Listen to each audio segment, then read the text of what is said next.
So you want to build apps and websites. What if I tell you that an app could be the next best thing? And a website like that one you scroll throughout the day can revolutionize an industry. Well, believe me or not, but it's true. If you search on YouTube how to become a developer in a weekend, you find videos. But just think for a second.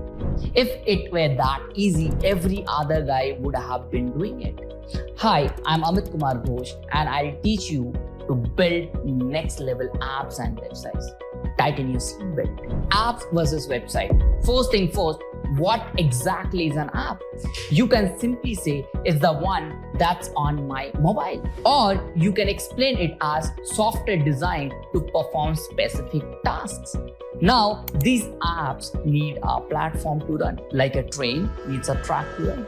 This platform are like iOS or Android. Just remember, there are also web apps that run in your browser.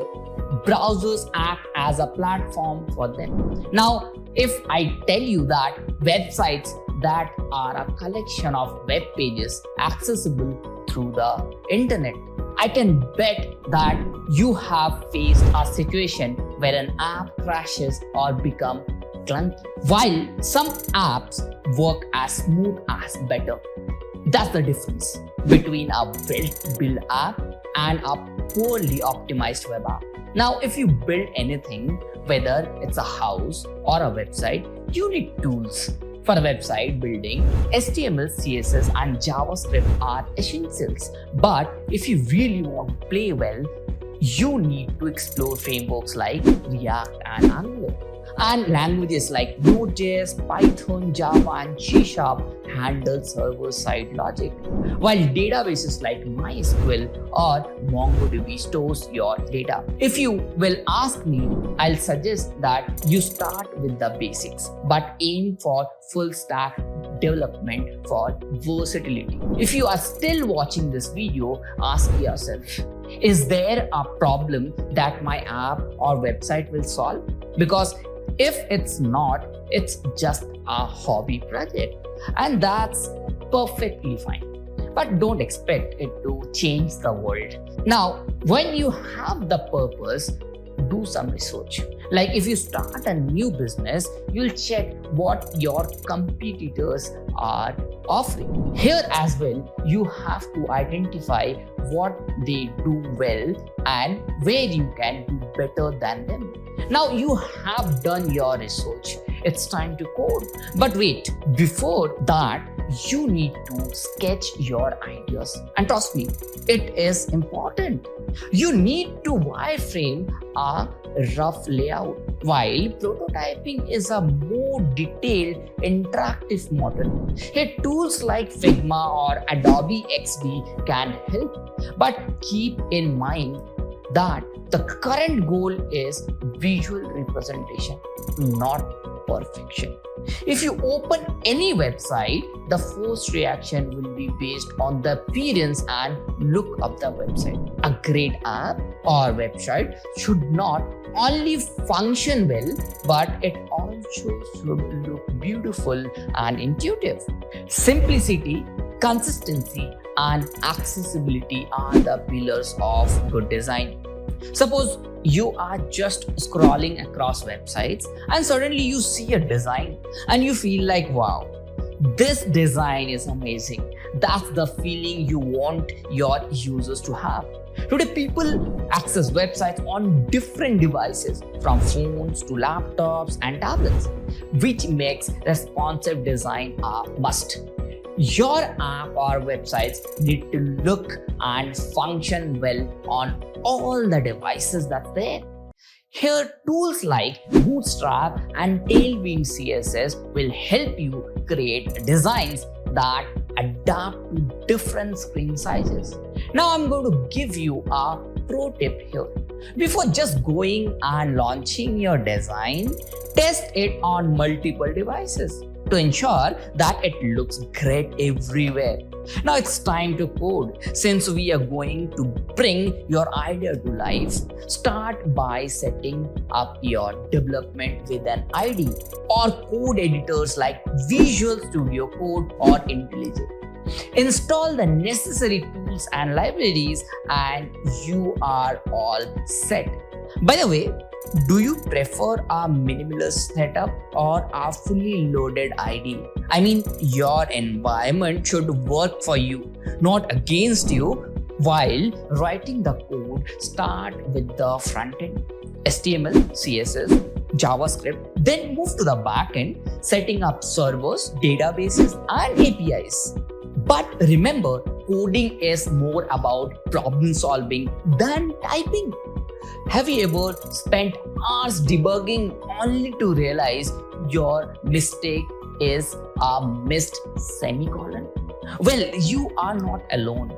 We all have been there. Now, when your front end and back end are ready, it's time to connect them, which means now the user interface meets the server-side logic.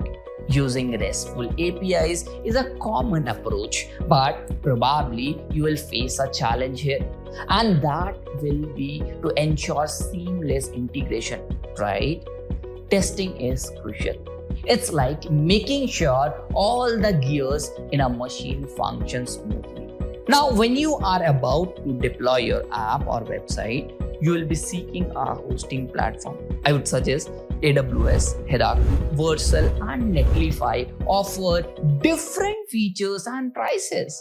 It's your call. Choose on the basis of your project's need. A quick piece of advice for you here is to choose a platform that offers scalability.